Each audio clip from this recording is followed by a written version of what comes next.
Welcome to episode 36 of Another Night of Meaningless Existence.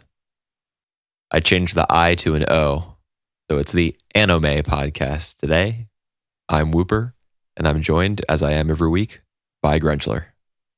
Yes. So last time, something happened. Oh yeah, the last episode of Baccano, we talked about the final episode, episode 13, and gave our overall thoughts on the series. Yeah. So we needed another older series to pick up. I mean, we didn't need one, But we decided to watch one anyways. and that series is Planetace. We were debating doing Gundam the Origin, but doing Planetace instead. Which is a decision I was pretty happy about after I watched the first two episodes. Have you seen Planetace before? Yeah, Okay. I think every quote unquote classic series that we have done on this show I've already seen. Except Hellsing. Oh yeah, not Hellsing. That one although the Hellsing's not that old. Yeah, well, I mean, neither is Planetace. It came out in 2003. It's not even 20 years old. That's weird that it came out in 2003 and it looks better than Baccano does. Well, yeah. I mean, I think the art... actually, now that I'm thinking about it, I don't know what studio did Planetace. I don't remember. I didn't see but it an does, English name in the title. It does look nice. Yeah. There's clearly a lot of effort put into this project. I know that the manga ran from, I think, 99 to 2004, and the anime started in 2003. So, and the manga is pretty acclaimed. It deals with a lot of themes of like existentialism, alienation, Anti-war. Yeah, that's good. We're gonna get into that in like the second half of the series. Yeah, right. They foreshadowed it a little bit with this episode. They didn't foreshadow it. They just dropped it right on and just said, "Hey, yeah," but it didn't. This is a thing. It didn't dominate the entire episode. No, it dominated the last third though.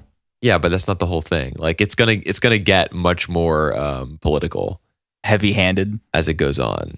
Yeah, perhaps the second half. I definitely like the first half more, based on my recollection. Anyway, most people who are listening to this don't give a shit about old weeb tunes. Yeah, well, they don't care about anything that was made before the year like 2012. So I guess let's just skip into something new, something fresh and exciting. We got three options. Which door would you like to go through first? How about I think of a number, you think of a number, and we'll rock, paper, scissors, and whoever wins, that's the show we do. Okay. How about I just think of the number 100? Okay. Which show does that represent? I think you can probably guess. Neverland, because it gives me 100 reasons to stop watching. No, if it were Neverland, it would be a 6-digit number, since all their tattoos have 6 digits. And like every episode title that flashes up on the screen is 6 digits. Yeah. Have you ever noticed if they correspond to any of the kids or not? I have no idea. I really don't care. Like the one where Crone dies, it's not her number. What is her? Oh, did you take note of her number? Yeah. To see? I was just like, it's not even close.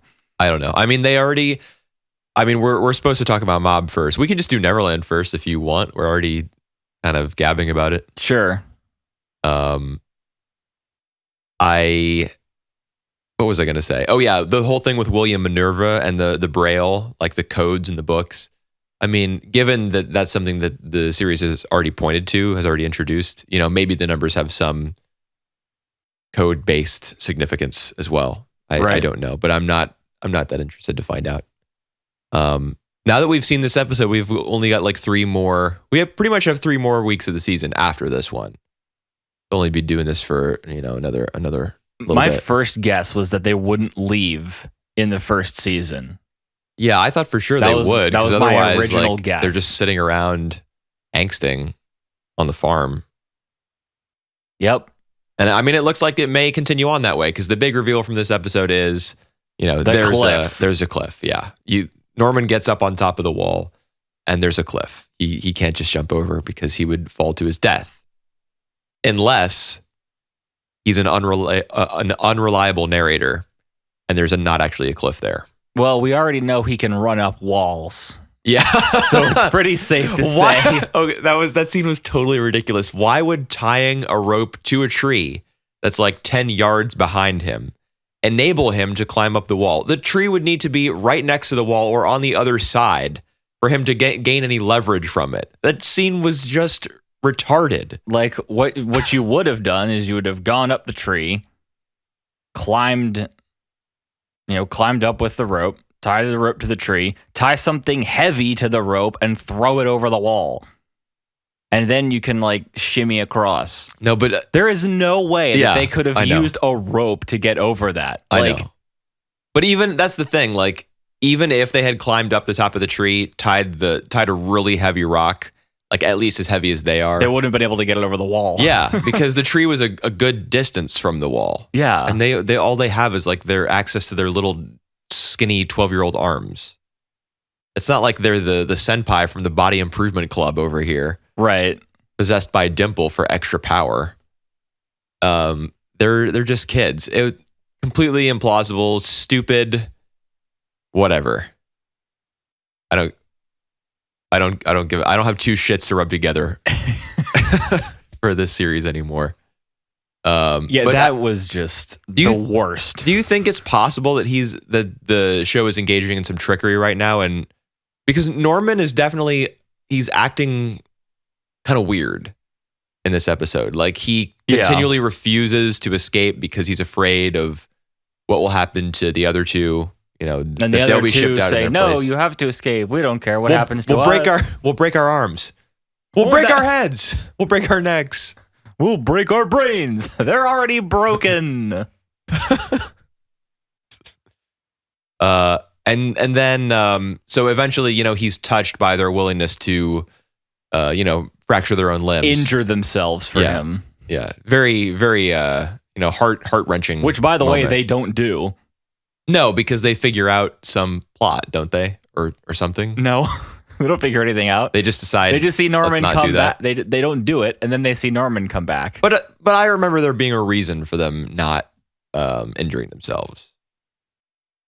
Didn't they reason with each other like, even if we injure ourselves, something will still happen, blah blah blah. And then Norman was like, "All right, I'll escape. I'll do it." Do you know what I'm talking about? I know what you're talking about, but I just don't remember. Yeah, me neither. So I don't know. I mean, I do think based on Norman's like facial reactions and his general demeanor when he gets up to the top of the wall, that scene, I do think that there is a cliff, that there is a hole that he can't get past, because like he looks shocked at first, and then he kind of grins and knits his brows like he's accepting a challenge. Like some other obstacle has risen up in front of him, and now are you asking for a challenge? Like based on his behavior and his body language, I think that there's a cliff, but we can get. But Norman is also acting kind of weird, and I don't think the way the show's being directed is helping that, though, because we got a bunch of really uncomfortably close shots this episode of his face, where his eyes look different. Did you notice where that? His eyes had like 8 rings in them? Yeah, he's being depicted in a different way now. That's the face of determination. I guess so. The more layers you have to your iris in anime language, the more determined you are. The more levels you have, Jerry. Right. The more like chakra gates you have. You've opened. That's how he got up to the top of the wall. He opened the first gate. We figured everything out. Awesome. Yeah. I just wrote some stuff down about him potentially being like an unreliable narrator, because right before the show cuts to that shot of his feet like fleeing, and him about to enact the plan of like, getting the rope and doing all his whole thing. Right. What we get right before that is him stumbling upon the pen and Ray's letter, whatever it was, that Crone also discovered. Right. And I assume that he reads it. We don't see him reading it, but he stumbles upon it, screen cuts to black, and he goes, "Nani kore?" Like, what is this? And then all of a sudden we're in the escape attempt. So he probably knows what Ray's trump card is now too, which is something Ray references in this episode. Yeah, I still have the trump card against Mama. I would You've like to learn what activated that my is trap already. card. Like at this point, we've known that it exists for 2 or maybe 3 episodes now, and we still don't know what it is. Like at this point, the show is just withholding information that it should have delivered. I can understand not giving it to us for maybe 1 or 2 episodes, perhaps to make Crone's death more impactful, like make her seem more innocent. Perhaps she has less information, so when she's killed, it's more tragic. Well, that just in didn't work. Well, like in the audience's general perception, like if she's still scheming right up to the very end and processing the thing that Ray had written, perhaps her death is a little bit less moving or less sad. I see what you're saying. But now, like we should know what's inside. Multiple characters have seen it. It's important. We're now like down to the wire in the struggle against Isabella. So any information that the characters have, we should also have, so that we understand the dynamics of their conflict. So that's just a bad choice, like script wise, I think. I mean, I think the pacing of this show has been pretty poor in general. How so? Like, can you give specific examples or?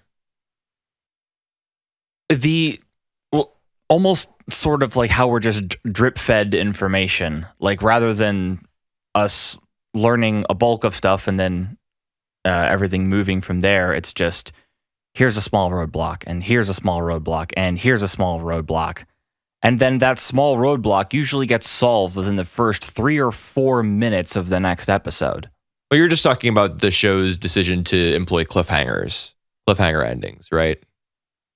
I guess, but it's done so many times, it just doesn't have an impact anymore. Yeah. I mean, I agree that the cliffhangers aren't very. This time it was literally a cliffhanger. Hey. No, I don't think there's anything wrong with the ending of this episode. In fact, I think the problems that I had with some of the cliffhangers were confined to just a few. I actually think the pacing is okay. I think the general direction is not very good. Like the fact Wouldn't that those two go hand in hand though? Yeah, I mean the director is ultimately responsible for the images that you see on screen, the rate at which they progress. But I think that that drip feeding that you're talking about, I don't think is too big a deal, because they are kids who are just learning. Like they learn at the very start of the series, at the end of the first episode.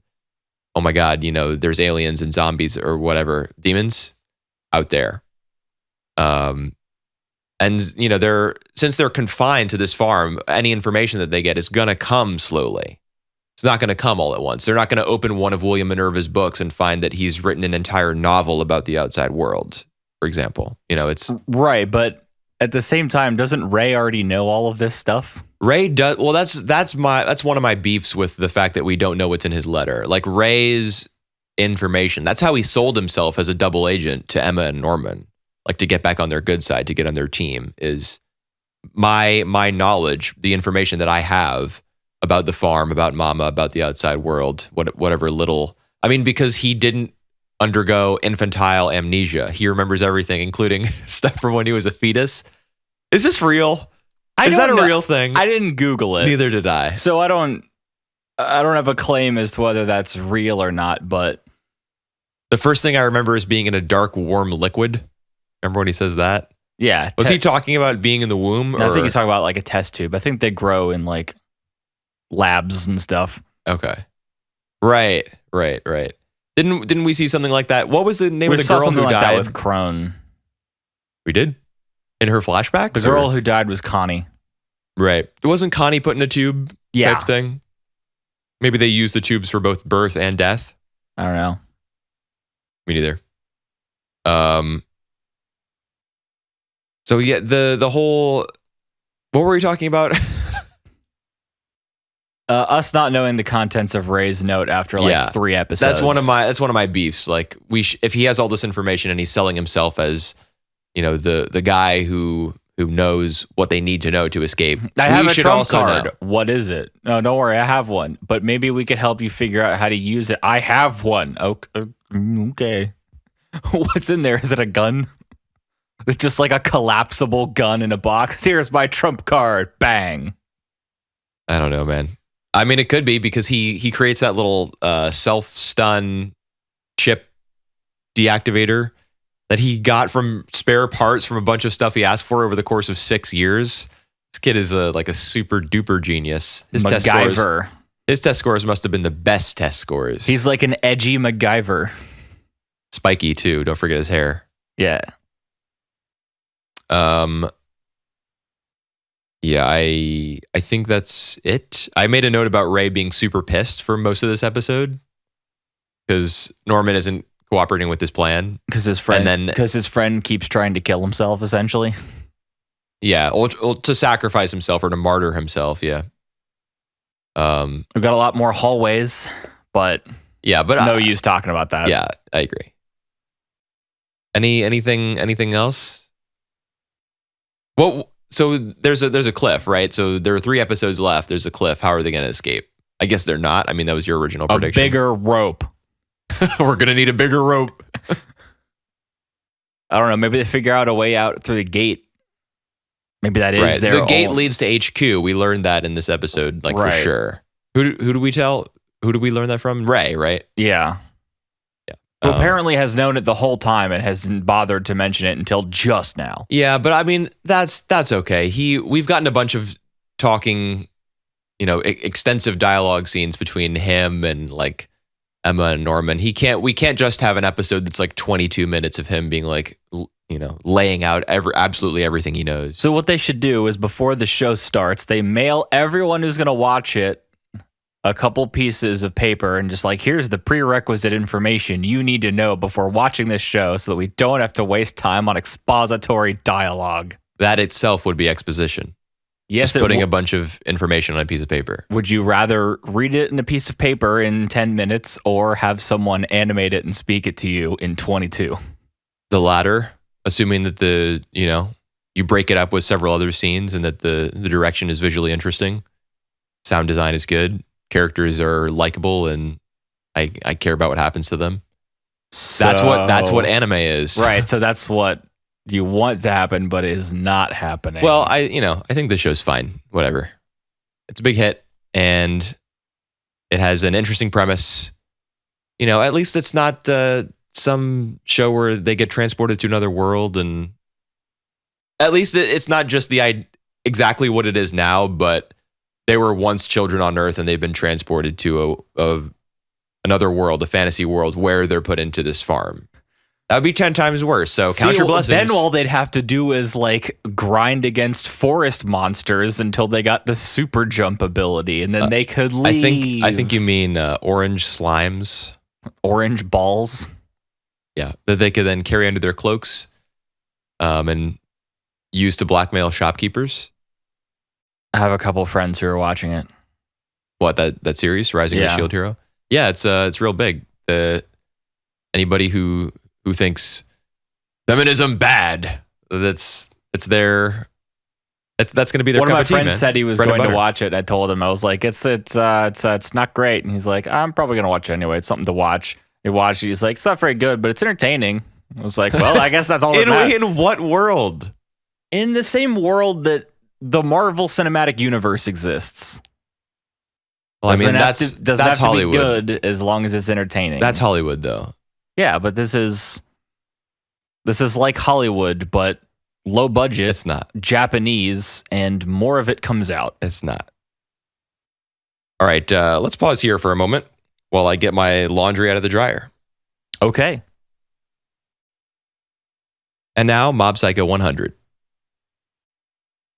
This is a show about a sleeping boy who woke up in the last 20 seconds of the show. No, it was much longer than that, wasn't it? No. Is the he fight... wakes up, flicks the guy into the ground, and that's the end of the show. That's the end of the episode? Yeah. Okay. I guess that makes sense. Like the hero awakens, and now on to the next arc.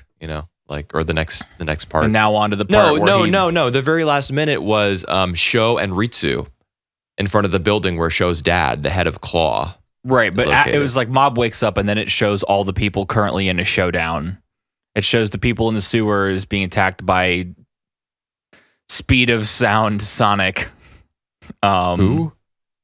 You got the wrong one series. I know. You're talking about the guy who teleported the prime minister? Yeah. That guy? Okay. You've got Plant Bro. Because like you said, I don't remember their names, so I'm not going to. Nope. Remember them by power. And then you have... Speaking of the Marvel Cinematic Universe... There's a funny raccoon who talks and says bad words. That's gold, Grinchler. Gold! We'll make billions! The main member of the Dad. Ultimate Five from this episode was the big muscle guy. Was he a member of the Ultimate Five? Yeah. And he gets the fight scene against the senpai from the Body Improvement Club, who we referenced earlier in this episode. And I wrote down his name, Musashi. I don't remember whether that's his given name or his family name, but probably family. that was a cool scene. I liked it. The main reason I liked it was because it validates Mob's belief that he should train his body independently of his psychic abilities. Yeah. Because that's why Musashi, when he's possessed by Dimple, is stronger than what's his face? The Hulk. I just wrote down the Hulk whenever he showed up in my notes, because that's essentially who he was. He turned red after a while. That's my secret. I'm always animated. So Musashi's muscles are, from actual physical strength training. Yeah. And so when Dimple is able to amplify them via psychic power, I mean, let's not kid ourselves. He didn't. Right. At least he didn't win with the power of friendship or anything. Or heart or earth. Right. The heart. But he does beat him, and it's a cool scene. I think that one of the main reasons why it's a success is because it does underpin and reinforce Mob's original belief. Yeah. So that when Mob comes back and he flicks the guy into the ground. Straight into the ground, like, whoops. Yeah. Even though Mob does that with his psychic powers and inadvertently reveals that part of himself to his club mates, it's still a victory for him and for those guys and for that general mentality of like self-improvement. So that was a nice scene to kind of end the episode on, since there is a bunch more stuff. It's basically saying there are no shortcuts to self-improvement. Yeah, except for all the thousands of psychics currently involved in this big plot in Seasoning City. The shortcuts aren't as good as doing it the right way or something. I don't know. Or something. Something you'd open in a fortune cookie. Right. One that doesn't tell you your fortune. Should call these misfortune cookies. Or platitude cookies. So what else? What else can we talk about? Because obviously there's just a bunch of warfare, like psychic warfare going on in Seasoning City right now. There's Reagan, who doesn't want to lead the group into battle until he learns that he's still a scumbag. Yeah. Of course he is. Everyone is like so in love with Reagan. Oh, Reagan is best boy. I love Reagan. He's so based. He's a literal like con man, cheat, scumfuck idiot. He's lucky that he's surrounded by so many like powerful and talented people. Although, I mean, to be fair, he wouldn't be in any of these situations had he not. Well, I mean, it's his fault that he's in this situation in the first place, because he decided that this was the best way to scam people. Yeah. Well, whatever. Reagan is most certainly not based, but he is multi-talented. He seems to be able to con anyone out of anything. Yep. But in the process, he does seem to improve people's lives for the better, when he decides to give a shit about them. It's amazing what you can do when you set your mind to something. As long as that goal is money. As long as that's your motivator? Yeah. Yeah. Well, I mean, think about all the crazy things people do for money. I work 60 hours a week for money. Probably literally killing myself slowly. Reagan sends an army of psychics into battle. Right. Well, he's not killing himself. He's he almost putting other people at risk. Almost does, though. Oh yeah, there is that scene where all the dudes invade. What building is it that they're in again? I've lost track of where exactly they are in that I little don't know, but it lounge-looking looks like room. the Space Needle Space Needle? in Seattle. Okay, but we're in Seasoning City right now, dude. This is a fictional place. Well, that doesn't mean they didn't design the building after the Space Needle from Seattle. Oh, can you actually picture the exterior of the building? All I can see in my mind's eye is the interior, and it looks like a bar, or you know how it has that like the writing on the wall, and it's like some sort of lounge. Oh, you where mean they're the all place? hanging out? You mean the place where Reagan is? Yeah, where Reagan They're in is. some nondescript building. Oh, okay. Yeah. No, I don't think it's nondescript because they made it look like kind of. It's like a restaurant or a bar or something. Yeah. Like, yeah, I was talking about where the baddies are. Oh, yeah. They're in like a Space Needle. Yeah, they're in. I mean, it makes sense because they're the ones with all the power in the scene, so they're supposed to be in an elevated position where they can look down on everything else. This was my hometown. Blow it up. Right, and there's some little bit of dialogue about how he used to live here, so he knows all about some like local cuisine that's really. That's why they're in that tower, because they're. Yeah, I can't remember what kind of food it was. I don't either, but they use 4 eggs per serving. Right. Oh, omuraisu. Yeah. Omelet, like an omelet rice. Yeah, an omelet with rice in it. That's like Japanese people go nuts for that, apparently. So literally, it's scrambled eggs that someone put rice in. Yeah, it's a bunch of rice with scrambled egg. Like it's a scrambled egg omelet, with rice, just rice inside, and then you write on it with ketchup. That's like a huge thing in Japan, dude. People go to maid cafes and what is and this order new technology? So there. I learned something about food today. Honestly, what else is there to really talk about? Like, I'm not getting a strong thematic apart from what we mentioned about like self-improvement, being rewarded with Musashi and Dimple's victory. I feel like this episode was still just a setup for more fights. Yeah, but mostly besides that's still a problem for me. Reagan's house getting burnt down.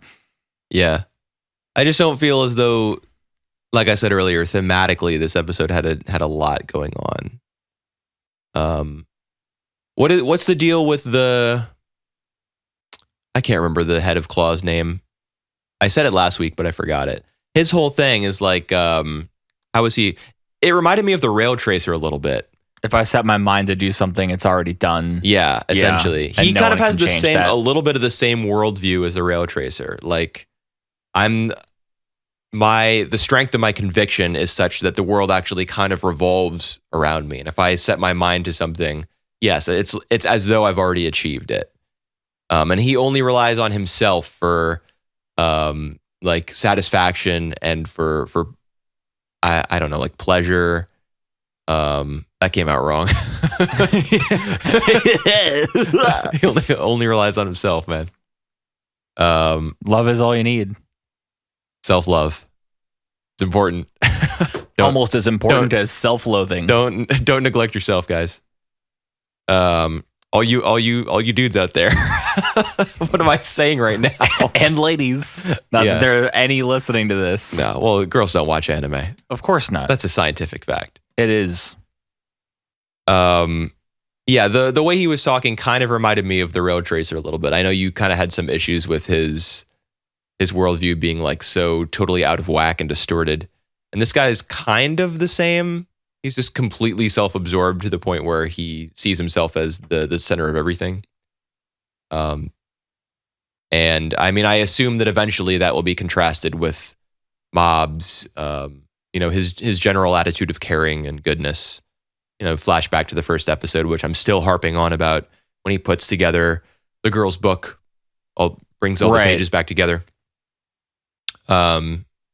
He's, he has psychic powers. He has this unbelievable strength hidden inside of him, but he still looks for ways to improve himself and the lives of the people around him. So when those two clash, eventually, like maybe these two big themes will get totally fleshed out through the combat somehow. Until then, though, it's just a lot of like moving pieces around. And I think there were even some cuts to like strategic meetings in this episode where there's some sort of grid and like they're making the cars float and they're like pushing them across the board. Where Reagan is setting everyone. Yeah. So it's a lot of setup. Yeah, a lot of setup, a lot of combat, a little bit at least. But it all looks neat, dude. There was this amazing just cut of the Hulk guy like running down a building. Yeah. That was crazy. That Where blew my mind like how nice jumped, that looked. He jumped through the wall and then started like sliding down the building. Yeah, Yeah. I know exactly what you're talking Just about. all like the glass or the brick, whatever material the side of the building was made of, him like shredding it to pieces as he was like moving down the slope of the wall. Just unbelievable. Crazy stuff. I love the fight between the Hulk and the Body Improvement Club. Just the line art that's used. Oh yeah, when they do those really quick, really close shots of them fighting, like pretty much like right towards the end. It's like really sketchy looking Yeah. to emphasize just the like the sheer speed, like the movement of the scene, the intensity of it. Yeah, I think that's really cool. It is. Mob definitely. I mean, since they're trying to emulate his character art, which is not very typical of anime, you would think that they would stick to it kind of rigidly in order to get it across properly. But no, they take do risks. Cool stuff. Yeah, that's true. They take risks. They take chances. They use a bunch of wacky art styles like sand art, paint on glass. I love the in between at the 13-minute break where it was showing Reagan and the other guy preparing to hide. Yeah. Oh, and then you see him in the cabinet. Yeah. Yeah. I can't remember that dude's name. But he's the one who assembled all the hack psychics together. Yep. Yeah. All the eye catches are really fun. I'm still partial to the one from last time with Reagan doing the training montage. Yeah. So that he could get to Mob's level. So he can get back in shape to be as fast as a 12-year-old. Yeah. All right, cool. Anything else you want to mention in this episode? About this episode? Anything? I mean, not really, because I'm just looking over what I wrote down, what happened, and there's honestly not much. Well, plenty of stuff is going on. Like you said, it's an episode kind of dedicated to setup. They're moving all the characters into their places. We're setting up the villains. The we're showing conflict. them powers. We're putting groups of people in mortal peril. Yeah, but the thing is, when you do focus on combat, a lot of the sort of discussion that you can like mine from the show does boil down to, oh man, that guy punched that. It's just like he hit that dude so hard. Yeah, that guy and that guy, they fought. They were fighting. He just BXR'd that guy into space. Yeah, you can say stuff like that, but how much further can you really go with it? You can't, unless you're like animation majors and you can like break down styles and stuff. That's when. I mean, both characters have motivations and hopefully like ideals and worldviews that might factor into the fact that they're butting heads. Big punchy, muscly somehow. guy fights big muscly guy of justice. Well, this episode in particular, break down everything. This episode in particular felt a little bit like that. But yeah, I enjoyed it. It was one of my. I liked last week and I like this week too. So I'm glad, because these have been the two really action heavy episodes, and I'm still into it. Yeah, more than I have been actually for some of the earlier ones, where it was like spirit of the week, case of the week type things. Yeah, like the bog thing that I don't remember the name the of dragger. Yeah, that's something. right. Yeah, I mean all that stuff was fine, but I am pretty engaged by what's going on with all the this stuff. I think I had a lot of complaints last week actually, but yeah, you did. About just like there are 14 new characters. Oh, you know what? Yeah, no, I wasn't that into last week. I'm sorry. 2 weeks ago, which was the one where he discovers at the end that his house is, on fire. Yeah, being burned to the ground. That's the one that I really enjoyed. But I thought this was a good episode. Good episode. Good show. Good cave painting. Yep. All right. How about Kaguya-sama wa kokurasetai? Tensai Tachi something something. I don't know the entire subtitle. Kaguya-sama wants to be confessed to, although she doesn't do a very good job at getting it to happen. Well, she's doing her best. We get a little bit of insight into that, though. What do you mean? The Shirogane, the Shinomiya? The Shinomiya family motto that's on the wall in her house that she briefly mentions. Right. What about it? Like, go on. This code is like, this is all I know. This is how I know how to act. And one of them is just like, love is useless. Right. The only person you can rely on is yourself. Take from other people. It's not greed. It's for you. So basically, she was raised by warlords and ruthless people. Yeah. Well, I mean, I assume that's how her family got to be part of the Zaibatsu. Is that an actual thing? Probably. I mean, I'm sure the term exists. I don't know if I don't know what city they're living in. It's probably a fictional city. And her family is said to have like 200 trillion yen or something. 5 trillion. Okay, that's still an unreasonable amount. It's $50 billion.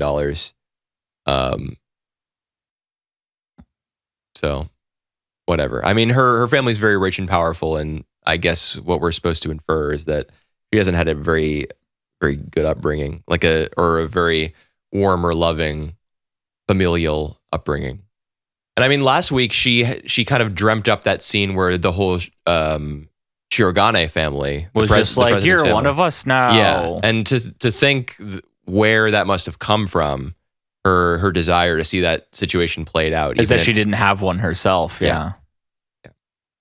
But I do think that her, like, the fact that she imagined, that she fantasized about that happening is a better, like, less direct, more subtle indicator of what sort of childhood she had. Rather than literal words on a wall. Yeah. I actually had a lot to criticize about this episode in the blog post that I did for this one. Yeah. A few days ago. And some commenters were like, "Oh, you're just nitpicking, blah, blah, blah." Were you, though? Well, I mean, yeah. I guess. I mean, I was trying to break it down as best I could. Like, that's essentially what you're doing whenever you you write a review or you do a podcast about something. You're taking your initial reaction, like your gut reaction to something, and you're trying to break it down and explain the things about the episode that got you to react the way you did. Right. I'm not trying to be like, objective. Hard-hitting analysis and facts. Right. Kaguya destroyed with facts and logic. Well, I don't know. Maybe germs would be more appropriate since she gets sick in this episode. Yeah, I mean, that's what beats her. She gets sick because she's dumb. What? Because she's dumb.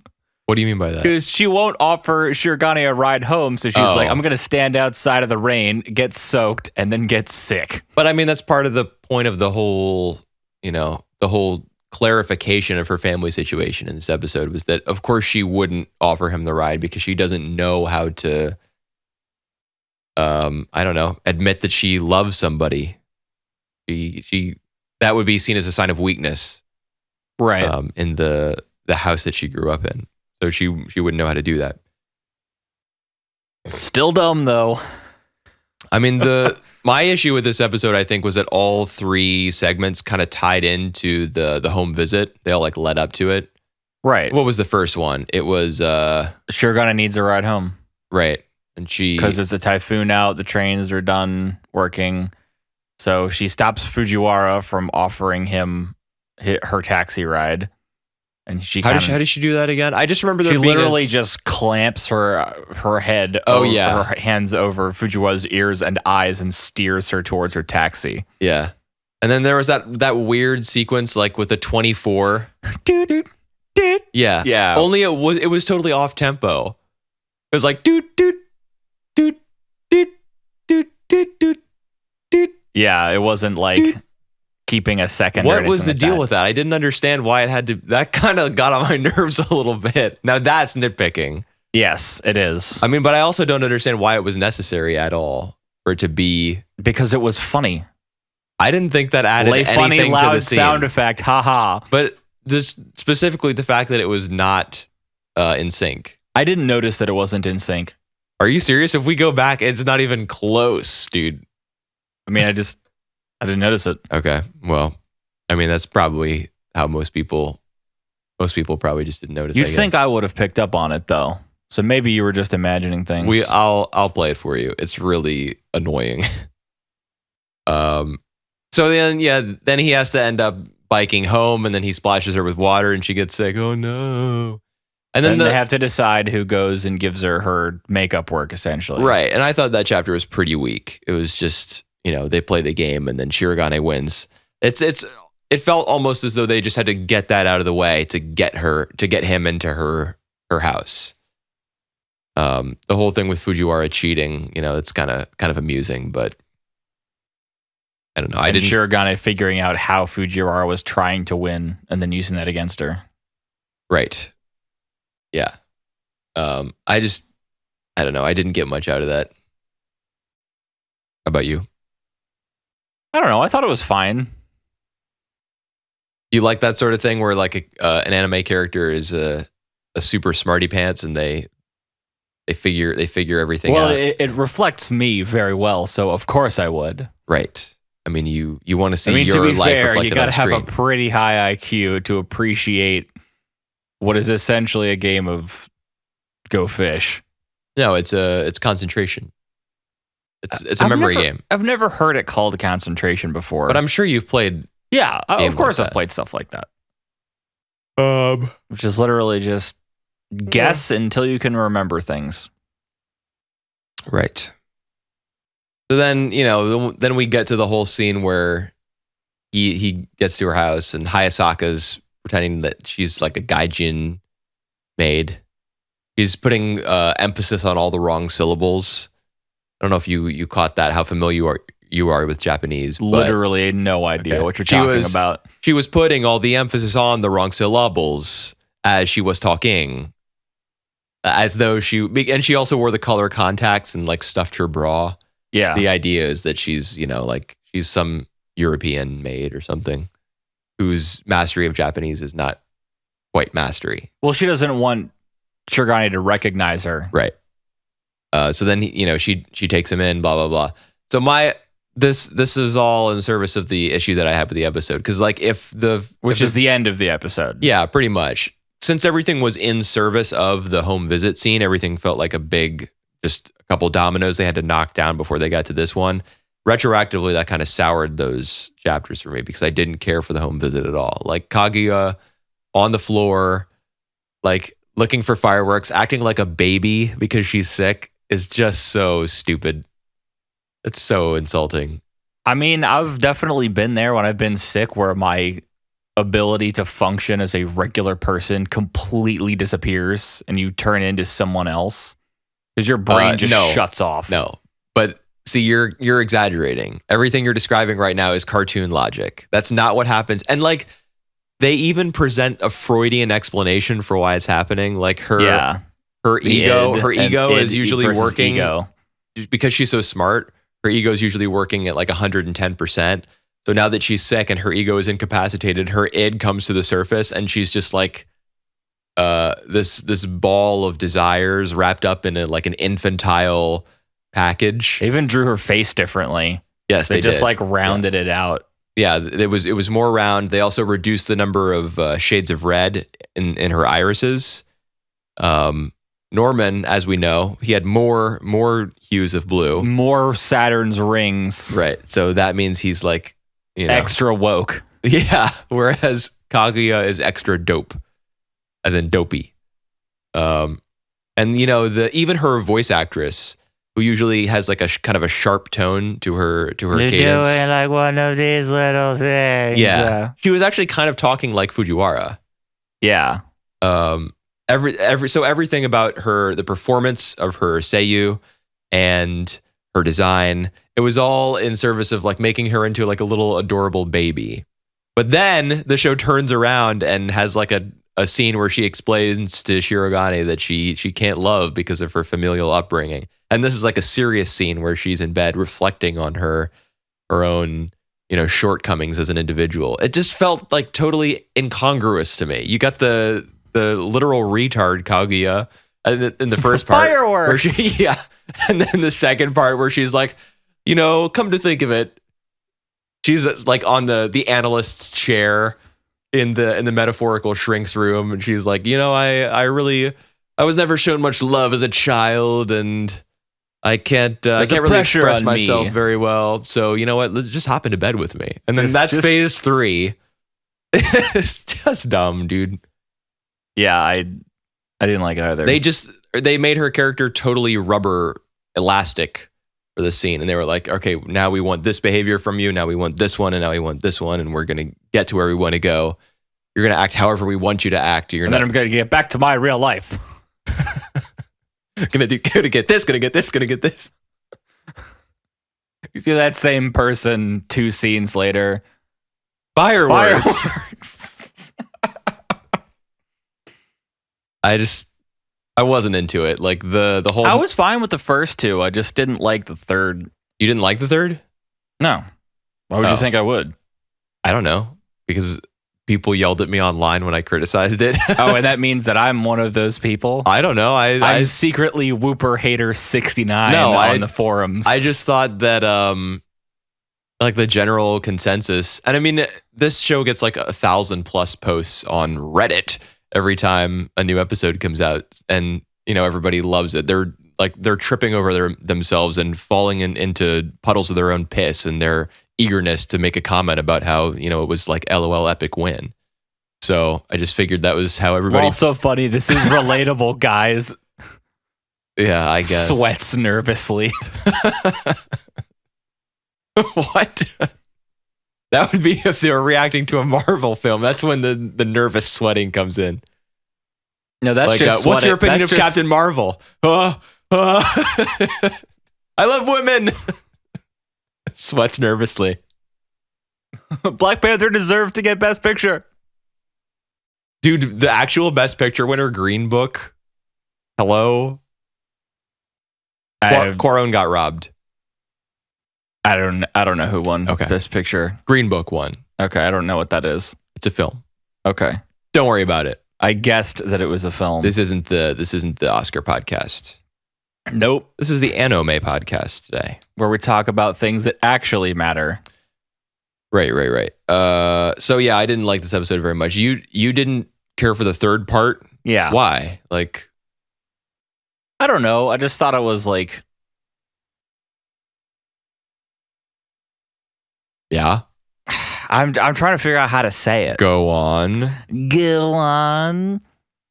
It just felt like they created a situation they wanted to happen, and then they just figured out, all right, how do we get this to happen? Yeah. I was fine with how they got there, but the end result is just like, I don't find that as like amusing or whatever. Just like, lol, this boy is in my bed, OMG. Oh, Let's magnify the sheets for jizz stains. Was that the issue that you had? Like, was that your least favorite part of it? Was the fact that he got pulled into bed with her, and he falls asleep, and then he gets kicked out. She wakes up cured from her idiot phase, and I just don't think that adds anything to their quote unquote situation. Oh, this just the general shock of him being, come on in under the covers. Are they going to reference it in any of the other episodes, or is it going to be like it never happened? I don't know. I mean, I kind of imagine that there's been some level of continuity, maybe not from episode to episode very much, but within episodes, from segment to segment, chapter to chapter. Yeah. So they might kind of branch out and have the two characters embarrassed for a little while and not speak to each other for another 6 months. Well, just not speaking to each other like in the way they normally would, like not in a friendly manner. They might be kind of shy or something, and then they'll eventually hash it out, and they'll take a small step forward in their relationship. I have to imagine it'll be something along those lines. It's like, all right, guys, we need new merchandise for this show.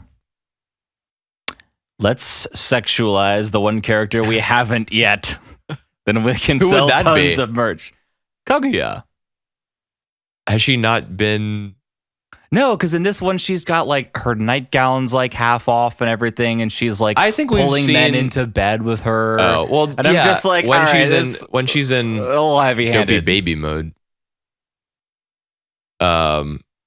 I think they've given her some kind of outfit in like a past episode that's like, ooh, look at the anime girl. Have we not seen her in one of those situations yet? I think there was. 'Cause I would be shocked if we hadn't. I think there was when they were deciding where to go camping, if they were going to go to like the beach or the mountains, there was like Kaguya and in the Fujiwara in swimsuit. swimsuits. Yeah. At which Fujiwara's boobies are bigger. now we can sell body pillows of both of them. You gotta wonder, is that let's- merchandise by the studios, or is that just like freelance artists making way too much money? I don't know the whole situation. I'm pretty sure that I think there are official ones, but a lot of that stuff I think gets done by fans. And sold at like What a Comic time Hat to be or something. alive. Is it a good time to be alive right now? You think? That's a question for smarter people, Yeah, this is an anime not people podcast. reviewing the anime. All right, let's move on to Planetes. Let's move on to the best show of the 4. So did you like these 2 episodes? Yeah, I really liked it. Hell yeah. Yes, Planetes is good. Say some things about it. I like the, We watched the first 2 episodes. yeah. So this, the correlation I draw is these guys, the space debris recovery team, is essentially like the IT guys in the basement of like a Fortune 500 company. Yeah, kind of. They're just like the quirky misfits that everyone hates, essentially. And they have to like learn to love themselves because no one else does. Yeah. I liked the crazy characters and how, so the first episode was we get Tanabe, who is just like, oh, this is where I'm supposed to be. Everyone like stops. Everyone stops for a second. Vector Sigma Alpha. What was that? You're talking about her barging into the The command room or whatever. right, Yeah. which is where she's not supposed to be. And she's just like, I'm 20 years old, I'm single, and I'm working here. And I'm ready to mingle. It's like, no, go to the bottom of the elevator. Right. Yeah, she's told multiple times to go to the lowest level. People like keep telling her over and over to compound the fact that she's like, she had the lowest grades in her class and she's going to be working in the lowest of the departments. People even make the thumbs down sign as a way of like motioning downwards. That's where she's supposed to go. What do they call it? So It's they're like kind of piling on to her. It's like the half section. section. I couldn't remember the What last subs part. are you using? I think the exact same ones you are. Is it reactor? Yes. Okay, yes. We have the same subs then. Half section. And they're literally using the word for half in Japanese, which is hanbun. So they are literally saying half section because they only have like half the personnel. Half the budget, should, half yeah. the space that they're supposed to. Yeah. They're literally in a warehouse. Yeah. I love their room. Their little office. Yeah, because as cramped as it is and as wacky as all the characters in it are, it's also brighter. Like just the coloring of it is brighter than that really like sleek and cold looking control room that she metallic bursts into. space station gray. Yeah. So there's more, just based on the tone, the literal like color tone of the room. There's more humanity to it. It helps that there's like 100 pets in there. Right. Yes. There's a dog hidden behind the and- walls. Yeah. And I think it's the big blonde guy who is in charge of them. Yeah, the mechanic or the second command on their ship. Mhm. The Lucky Box. Is that right? What? The name of their ship? The toy box. The Toy Box. Yeah. I got half of it right. Each character has a quirk. Each of the characters in half section has a quirk. Fee is kind of the normal one of the lot, but even she does this weird thing where she like gets into a little isolated chamber where she smokes. Yeah, so she can. You're probably not allowed to smoke on the. You can't smoke in a space station. Yeah. And she like spends all her time in there, and it kind of makes sense for her to isolate herself from everybody else since they're all like loonies, and she's the level-headed one of the bunch. You know, and then Hachi makes his entrance wearing the diaper.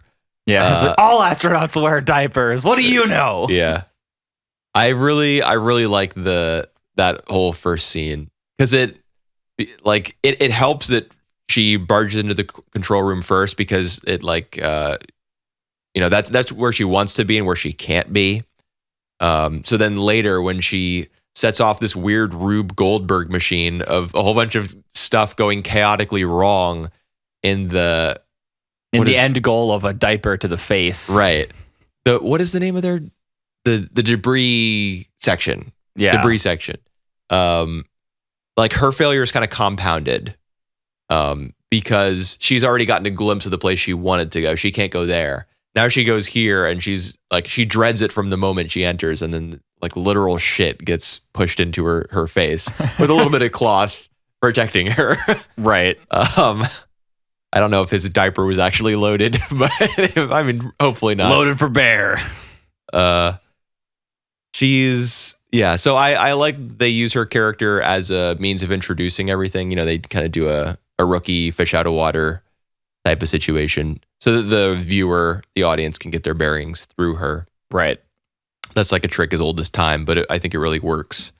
Because it does like, oh, here, meet all these people. Here's them and a brief description of them. Because if you were introduced to a bunch of people in an office, that's probably what would happen. Yeah. Yes, indeed. I've worked office jobs before. I know exactly what this is like. I recently went through orientation for a job where I was given a tour of the office and, had to like politely smile and wave at a bunch of people that I was introduced to, whose names I forgot. Did any of them be like, this is Jim, he's the quirky one, or something like that? Thank goodness. That did not occur. So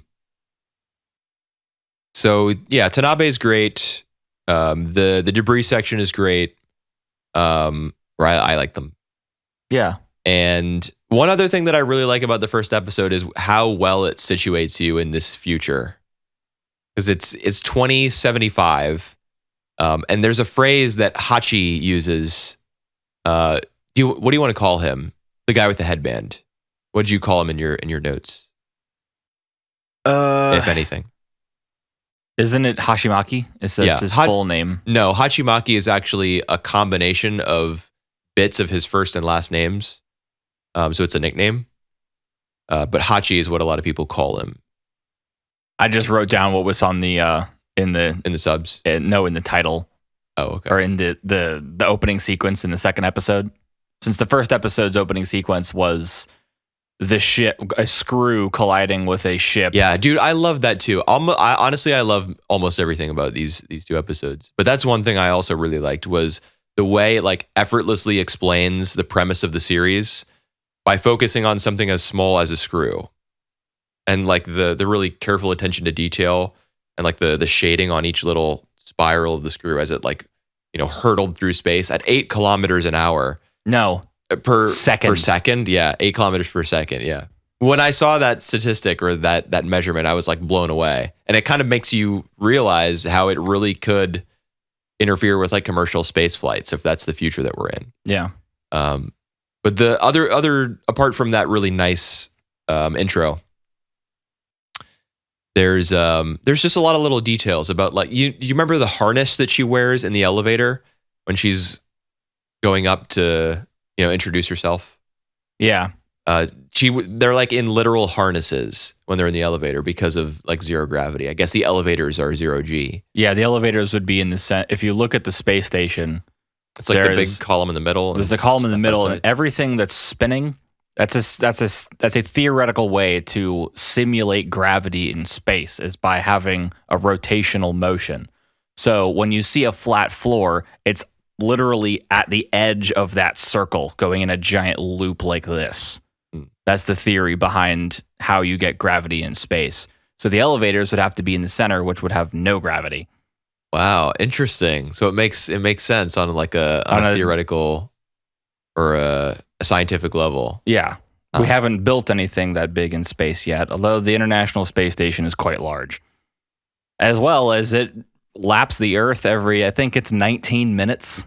Really? Yeah. That thing's moving at like 25,000 miles an hour. Damn. So is that more than 8 kilometers per second? It's about the same. Huh. I guess with no gravity, would everything travel around the Earth at the same speed, regardless of its mass? It has to be the correct speed or within a zone, or it will either escape Earth's gravity or it will fall back to Earth. Right. So the International Space Station has to move at the same speed. Now, there's no friction in space, so it will stay moving at the same speed until affected by something else. Right. Also, really, can you really interesting stuff. Imagine trying to add something to that. How fast is the object moving, sir? 25,000 miles an hour. I wonder. Yeah, but if you're moving along with it, you don't feel as though you don't feel. It's because you're in a vacuum that you don't. Yeah. So it's neat to know that the whole 0G and the elevator thing is like based on a real principle. Yeah. Then they also have those little footholds, those bars where you can hook your feet in, kind of. Yep. To travel from place to place in areas where there's no gravity within the. It's like the ISVP-7 or something. The name of the entire thing. The toy box is just the debris. It's just a ship. Yeah. But whatever. Can you call it a space station? What they're on, I suppose. Yes. I don't know if you would use that term because they work for a company called it's got Technora. That many people on it, so it's definitely a space station. Okay. But even apart, and there's like the little detail where you don't get an entire custom spacesuit, just little bits, because otherwise, like, it would cost too much money for the department. So there's like economical concerns that they're dealing with. So the whole thing feels very believable and fleshed out, which is really nice. Yeah, I love how they're using like a 30-year-old ship. She's looking out the window and a handle breaks off of it. This old piece of junk. Again? Wait, what do you mean again? Beyond all of that, though, like more than all of that, the thing that struck me most about kind of placing me in this new setting was a line of dialogue from Hachimaki where he says, astronauts are just salarymen. Yeah, it's a really striking phrase. Like the sub true said wage slave. What? The sub said wage slave. Are we actually watching the same subs? We have to be. We're just, or maybe it was in the second episode he refers to himself as a wage slave. I think he probably does refer to himself as with that phrase at a certain point or another. It's also possible that because I know, as I've watched more and more anime, I've become more and more accustomed with the Japanese language. So I can hear when they say "salaryman," which is how they say. I didn't pronounce it perfectly, but that's how they would intonate. Attempt to say salaryman. Yeah, salaryman. He must have used that word. Perhaps it wasn't reflected in the subtitles, but that's what he meant. Yeah, it's true. Astronauts are just wage slaves. He's like a literal wage slave. Yeah. Because he can't escape his poverty, or perhaps. Well, I mean, he's not helping himself buying lotto tickets and boozing, and betting on like dogs and ponies, and horses and stuff. Yeah. It's true that a horse race doing in space would be kind of weird. Yeah, I guess so. It would probably end up looking like donkeys. Whatever the Olympics. Yeah, that video of, I can't remember what the name of the game was called. It's some kind of racing simulator. It was like the Japan World Olympics or something like that. The Japan World Cup. Yeah, that was it. with the crazy horse races. Probably looked something like that. Looked like something like that. But I guess we're kind of skipping ahead to the second episode here. It's true. He spends his money on a bunch of shit that is bad for him or that he doesn't need. But he makes the point that he could work for decades and never, have the sort of money that he wants to fulfill his aspiration of like buying a rocket ship, buying a spaceship. Yeah. So he's probably getting paid peanuts. I mean, he works for half section to begin with, so their pay is not going to be very good. You know, they're the nerds, they're the grunts, doing everybody else's. They do get hazard dirty pay work. though, probably. I guess so. And he gets overtime if he stays out too long. Yeah, I thought that was a nice twist ending. Kind of, I mean, maybe twist is too generous a word. But at the end of the first episode, when they do go for that very big, somewhat heavy-handed political discussion between Tanabe and Hachimaki. But in the end, it's revealed that, oh no, they didn't stay out there just so that the kids could see the thing burning over it. He just wanted some more money. Yeah, he wanted overtime. And it talks about the company they work for, or I mean, I guess it's supposed to essentially be the UN or the Space's version of the UN. Yeah, you're talking It's about like the INSC or something. INTO. INTO. Yeah, it's like the United Nations. Yeah, but that's not who they work for. They're just referenced constantly. Right. The INTO, I think, commissioned them to get rid of that plaque because it's in the way of one of their military drones or satellites. Yeah. And of course, they value that more than the plaque, which doesn't have any tangible functional value. As well as you can't see it from Earth, so right. What does it do? Well, I mean, perhaps in this future that they're in, there's some symbolic or they just think of things differently in this future. If you launch something into the orbit of the Earth, that might be like a meaningful gesture. So if they put this memorial, this plaque into orbit and it consistently, orbits the Earth, that's supposed to stand for something. Yeah. But we know that it doesn't. We know that it's hollow, and right. they generated the conflict in the first place that they saved this country from. At least according to Hachimaki. I bet they had oil. I mean, probably so. There's like a vaguely African American or Middle Eastern feel to the ground you see where they're in yeah. Everyone has raggedy clothing and it's like shack huts and everything like that. Some of the characters have darker skin, right? So they're being taken advantage of or exploited or just not being given the resources that they need. And Tanabe, she's the idealistic, bright-eyed and bushy-tailed newcomer, and Hachimaki is like the grizzled. I mean, he's only a 3-year veteran, which we learn in the second episode. He's only been there 3 years, but I think 3 years is enough to become a grizzled veteran of your job. Well, perhaps, yeah. If it's like if it's a really shitty, soul-sucking kind of job like his, and we get a lot about that in the second episode, I think. Yeah. There's scenes in the first episode of Tanabe having lunch with like some of the other girls from her class, and they're all talking about like their assignments, and she's like, yeah, I'm with half section. They all, they're all nice, they don't like make fun of her or anything, but it's clear that she's kind of singled out as being like. Yeah, she's not very promising, so she's being shunted into this department that no one cares about, no one wants to join. Whereas in the second episode, there's a much greater sense of camaraderie between Hachimaki and a lot of the other dudes who like gamble and party and stuff in that little break room. That's literally just the gender difference, like just the way women act versus the way men act.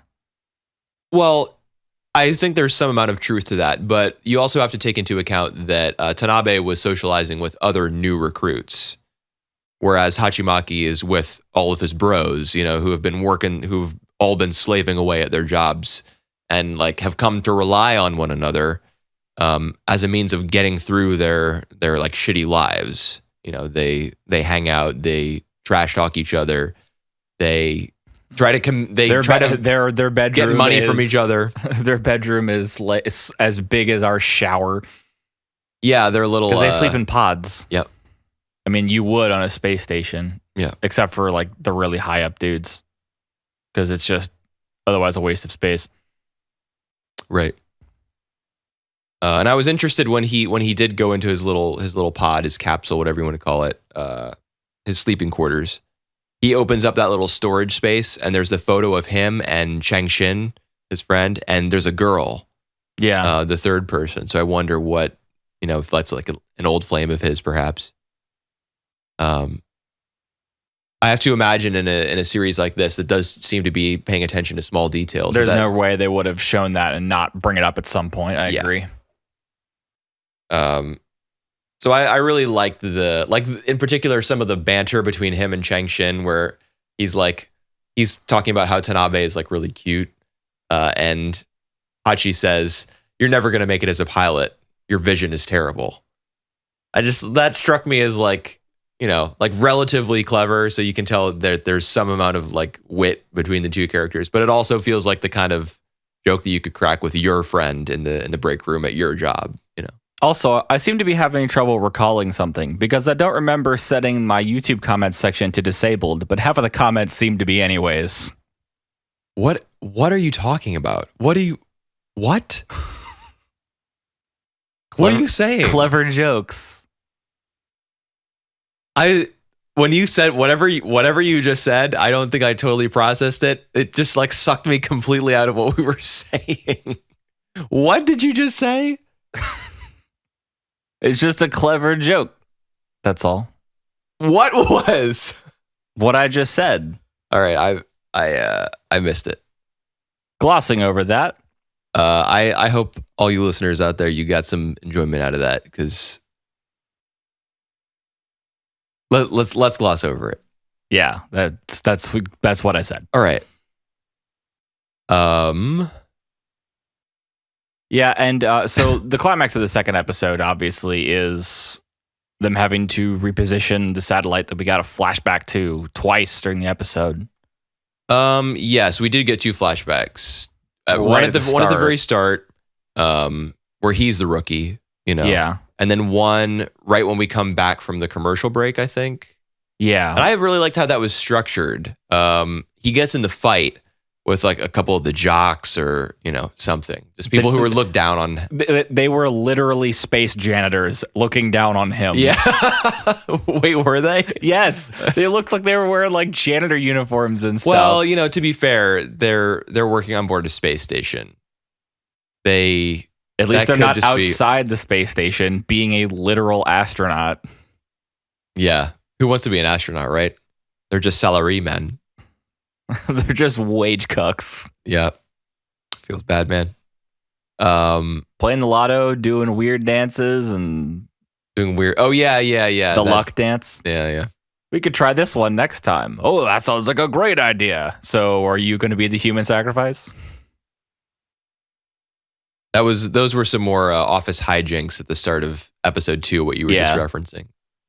So they're committed to carrying over the odd flavor of the debris section from episode to episode. I have to imagine that most of the characters will get their own like little spotlights. Fee and the blonde guy, the temp worker, the girl who hasn't said anything. She does say something. She chimes in very quietly when they're doing the chant for the lotto ticket. Yes. At the very end of it, she just like says one word. She adds on kind of in chorus with everyone else. Yeah, something like that. So that's kind of, an indicator that she's part of the gang, even if she acts, aloof. So, she'll probably get a little bit of focus in one episode, maybe not a full one or just half, or even just a tiny bit of backstory. And then there's the two guys who are more like bureaucrats who kind of head everything up. And who don't do anything. Yeah, they're kind of focused on creating a mascot character or something. Shouldn't you use our company's mascot instead of another company's mascot? Oh, that's a good idea. We also didn't talk about Hashi's book of ways to get a spaceship. Right. Yeah. All of which were ideas that I would have predicted to be in that book. Like they were so like obvious. Marry a rich woman. Yeah. Befriend a rich old man right as he dies. Yeah, or get injured in an accident somehow and get rich off the insurance money, or just win the lottery. Like yeah, win the lottery. It was interesting. I was making a comment earlier about how the episode was structured. Like he gets in the fight with the space janitors or whoever they are, And then so he's put into a moment of peril, as a result of the fight. We don't see the outcome right away, and then when we come back from the commercial, and luckily we don't have to watch those because we're seeing a Blu-ray rip, I think. Yes.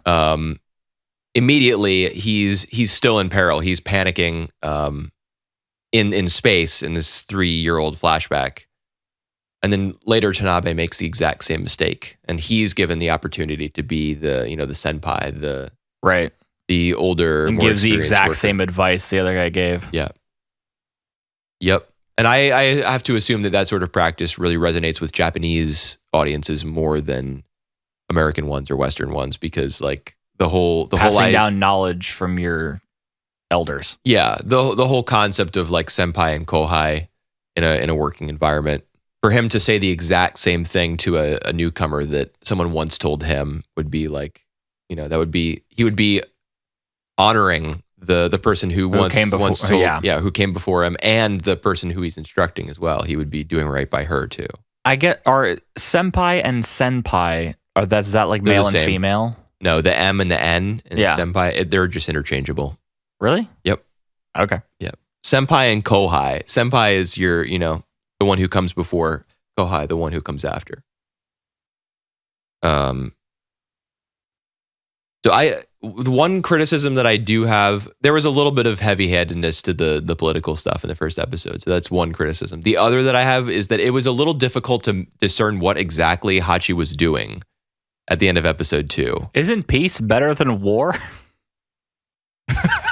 It's literally one of the lines. I don't remember that exact line, but that's terrible. Yeah.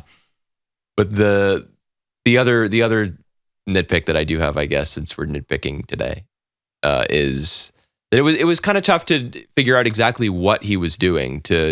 I know there was some sort of sheet. It was tangled up in. Yeah, he was trying to get control of the thruster that was on the satellite back.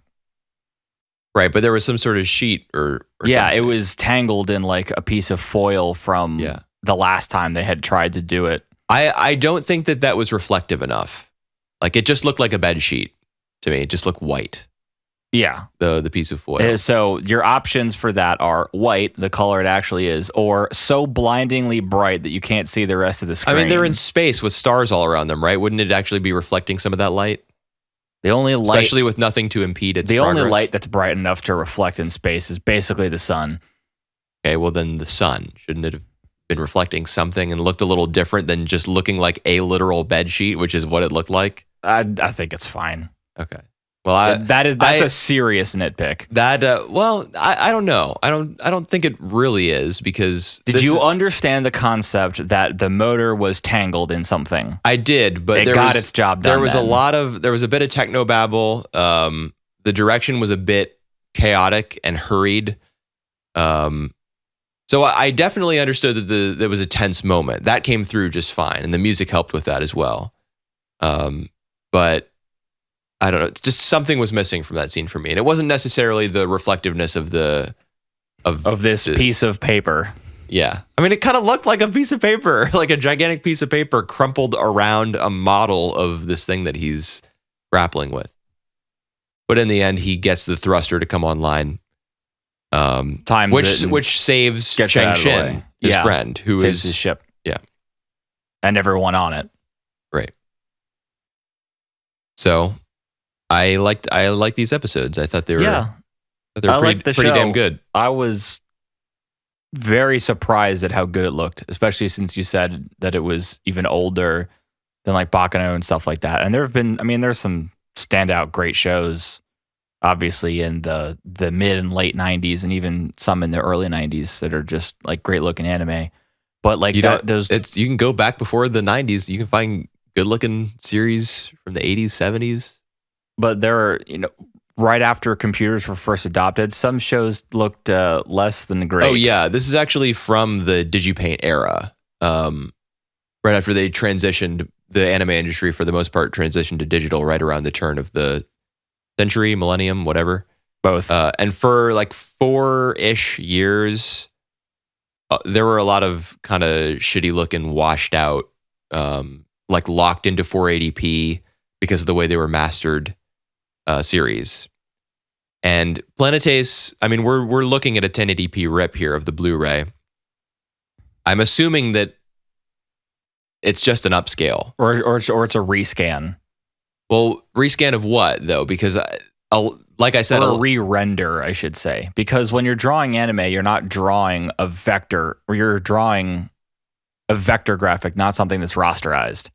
So yeah, it's but infinitely scalable, so you can just print it in a bigger resolution. That's the thing about these older series from this specific time period, was that because they were new to the technology, they actually mastered everything in 480p. They don't still have the vector drawings. They don't hold on to those. Well, if they did, they would have literally just been able to be like, beep, 1080p. For older anime, they, assuming that they kept the backgrounds in the cells, you can do like a literal rescan. Yeah, you just scan it into a higher For res. newer anime, it's mastered at a higher resolution. Plus, perhaps even though some of it's in 720p now. No, that's not now. That's been most anime, I think, is in 720p. Not a lot is in 1080. That's upscaled as well. Anyway, yeah, I this is most likely an upscale. This 1080p thing that we're. Well, I can't tell. Yeah, I mean, it does look really good. I think that's probably just a testament to the level of craftsmanship, the level of effort that went into the making of this series when it came out. And I alluded to this at the start of the podcast episode, I think, but that's because Planetes, the manga, was pretty well regarded when this adaptation was being made. So I think they wanted to do it right. Even the CG of like the space station that they're on, it looks pretty damn good. Yeah, and that's the only CG as well. I don't think that's true. I think in some scenes, the Earth beneath them is actually CG. I could be wrong about that. I couldn't tell. The only thing that was just like, this is CG, was the space station. I was like, that's fine. It's like a 6-second exterior shot. Oh, well. Yeah, and it looks all right.